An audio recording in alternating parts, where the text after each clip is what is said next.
Sup, Buzznet? In reference to podcast.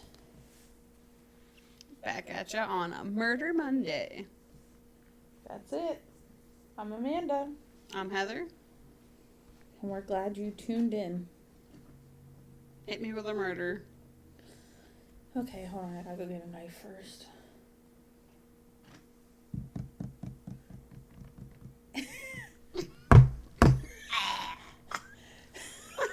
Is that in, like, Zootopia where she's like, Dad, blood. Isn't she like, blood, Dad. And see. Brookey Lee West. That's who I'm gonna hit you with today. Stop looking at Derek. It wasn't that time. Jayla was flying her hands around. She probably got the goosies. Alright, so my sources are Female Killers, YouTube video, Brookey Lee West documentary, and the Las Vegas Review Journal. Okay, so Brookey was Cut that out while you're at it, too. Just, you know what? Just cut to fada and... We're done. We're done. Okay, let's take two. Brookey was raised... Why? Brookey was raised by her father, Leroy, with hate. Okay. Okay. Is that it? Yeah. Well, he was raised by hate. He was a Satanist and dabbled in witchcraft. He was also a white supremacist. Her mother, Christine, was busy having an affair and not taking care of her kids. That's a good combination. Her mother killed her lover with a shotgun and went to jail for attempted murder. I don't know how long, though. So, although that was her childhood and it was a little rocky, Brookey grew up to be successful, but was attracted to a, quote, loser, unquote. Direct Same. Quote. They got married. Wow. I just, like, blew out my eardrums. Wow. They got married, and Brookey, it's her name. Brookey? Brookey. Because you just want to say Brooke? Yes. Because I don't know what people name their kids. Like, Brookie, I just think of, like, I keep thinking, like, bookies for, like, Yeah. horse racing. Yeah. Okay, so Brookey and this loser got married, and she asked her husband to torch her car for the insurance money. He smartly, said no. So because he refused, she shot him in the neck. But he lived. Yeah. Why not just torch your own car? I don't know. She was never charged, as she convinced police it was a case of self-defense. He forgave her and went back to her. Dumbass. You're not wrong. On June 6th, 1994, her husband's body was found laying in a national park in California. Which one? It didn't say. Oh. Gosh. You were like on top. Which one? I understand, but which one? So all I can think is like Death Valley National Park, just like laying out in the desert somewhere. And it was a wooded area. Redwood Forest National. Maybe. I don't know. It didn't say. Grand Canyon's not in California. Never mind. It's not California anyway. It's Nevada. No. No, we're still in California. Yeah, because that's where his body was found. On June 6, 1994, her husband's body is found laying in a national park in California. Brookey Lee West was the prime suspect, but she was never charged because there wasn't enough evidence. So homegirl's feeling real confident. Like, sounds like it. She was raised with violence and witchcraft. She's like, I know how to play the system. Yeah, she kills her husband. Well, allegedly kills her husband. Allegedly. You can't see me, but I'm shaking my head. Yes. Okay, so after, allegedly, her husband is murdered. Well, no, he was murdered. He was murdered. I mean, he had a gunshot wound. Allegedly, she did it. Yeah, he had a gunshot wound to his tummy. What a way to die, though. Well, he also had a plastic bag over his head. It was weird. Ew. Yeah, I don't know. I just, it's fine. So after this, Brookey moves to Vegas to help her mother, who is sick. Her mother's name is Christine. Christine's health was deteriorating as she had dementia. Brookey saw her mother as a burden after a while because she had to take care of her. You know, as a child would do if their parent fell ill. Children are supposed to do for their parents. Yeah. So her solution was to feed her mother pills, and she convinced her that they would make her feel better. Sometime in 1998, Brookey suffocates her mother with a plastic bag. Oh, funny that her ex-husband had a plastic bag over his head. Yeah. Wow. Ironically, if you want to say that, Brookey just happened to have a garbage bin large enough for a person and stuffed her mother in it. No. I mean, right? Instead of being like, oh my god, she died because she's older and has dementia. Yeah, no. I mean, also, if you had a garbage can and stuffed a body in it, what would you do with your garbage can? You can give any answer. There's no wrong answer.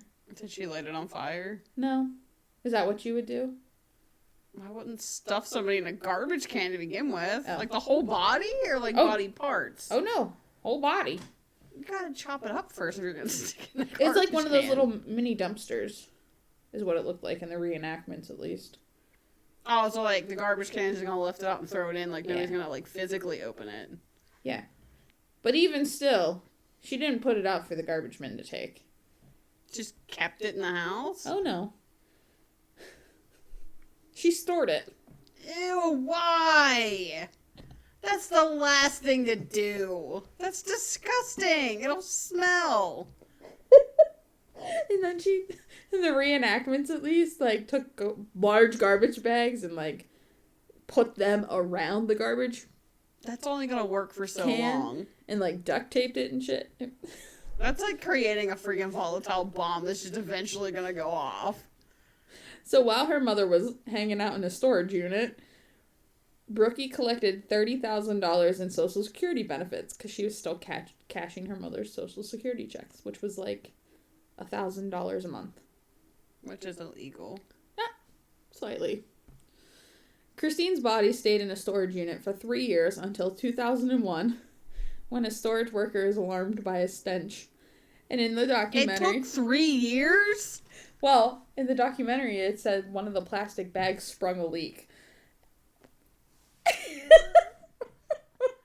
Oh my god. That is disgusting.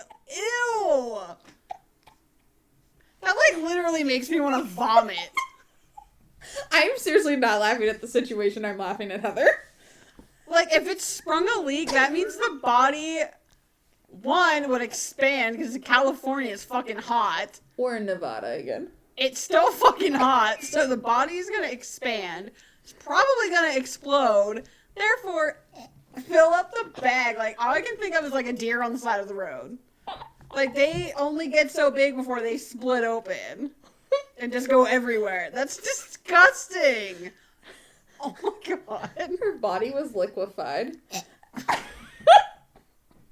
That is disgusting. So it's just bones and liquid? Uh-huh. Continue. Let's get it over with. Just rip the Band-Aid off. Because I have a feeling it gets worse. It doesn't. It Okay, truly doesn't. I'm sorry. I'm really not laughing at the You're situation. this is the best reaction I've gotten out of her the entire podcast. It really is. I truly did not think you were going to react that way. Just thinking about it, it's disgusting. I can only imagine when I re-listen to this, my reaction's probably gonna be the same. It's so funny to me because, when I was typing this case up, I was it was, named one of the most horrific murders in Vegas. And I was oh, every murder is bad. This isn't that bad. I think... Realistically, to some that I've heard of, this isn't bad at all. Yeah, that's what I mean. Especially because, I watch CSI and, Criminal Minds, Yeah, and I'm okay, the torture of a mentally disabled girl, the Greensburg Six, that's terrible. The one with Suzanne that we just did, terrible. The rape at Stoke Hall, terrible. I'm like, all she did was suffocate her and This put is her nothing. She's not going to react to this Yeah, at all. and you're like over there dying. I think it's just the fact that, like... Please don't die. I don't have a garbage can big enough to put you in. Just throw me outside. It's fine. Okay, well, if you're gonna die, can we put you on the balcony and then... Like, leaning over the balcony Yeah. so you can just flip my legs over. I don't live far enough up. Far enough? Continue. Okay. In the storage unit beside the garbage can were books about witchcraft and Satanism. Satanism. So, like every smart person who's going to store a body in a storage unit... Don't think you should have satanic books next to it. I mean, also, don't rent your storage unit out in your name. Well, that too. So, the storage unit was rented in Brookey's name, and they found a fingerprint from the plastic wrapping, so the police didn't have to look far for a suspect.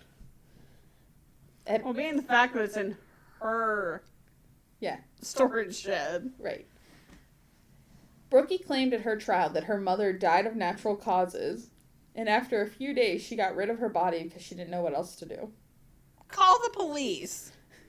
Call an ambulance. Not stick her in a fucking garbage bag and then wrap garbage can and put garbage bags around it. Are you listening still? Mm-hmm. Okay. So investigators say that the body told a much different story than Brookey saying she died of natural causes, because there were no flies in the body that inhabit a dead body if it's exposed to air for more than a few hours, such as Brookey had claimed. Brookey was found guilty of murder in the first degree and was sentenced to life without the possibility of parole. In July 2012, Brookey attempted to escape from prison. She disguised herself in her clothing and tried to walk out of the Florence McClure Women's Correctional Center while other inmates were on their way to breakfast. However, she was caught. Good. The last thing I have nothing to expand on. This grosses me out more than the body. Brookey Lee West has also caught headlines as she's tried to sell her artwork and fingernail clippings online. I have nothing to expand on that. That's disgusting. All the articles said that. Who wants that? Why? Why are people so fucking weird? Like, I wouldn't even pay money for, like, Brian Dale's finger clippings. Not, like, why? Like, it's fucking disgusting. What are you gonna do with them? And, like, she's a murderer, so do you want to clone her? Like, I would clone Brian Dale's on a heartbeat. So you don't want me to buy you any of Brookey Lee West's fingernail clippings for Christmas? No, thanks. Oh, okay. Well, that's all I have. So what do you have for us on Freaky Friday? I have the Bonnie Springs Ranch. Oh, that's haunted? Interesting. Honestly, sound kind of surprised you've ever heard of it. Not the Bunny Ranch. Yeah, I know. I heard you. I heard it. Alright. Well, until then, find us on Instagram at InReference2Podcast, on Twitter at InReference2. Gmail, in reference to podcast at gmail.com. Still waiting on an email of the creepy story. So please, somebody send me one. Just one. Just one. That's all we're asking for. That's all I want. Give me this leaves. Give me this at least. You can also help support us and Wikipedia by donating to us at patreon.com/inreference2. We'd love to have you support us. Homegirls, I need support. Get a bra. I need more than that. I need more than what anybody can offer me. But anyway, until next time.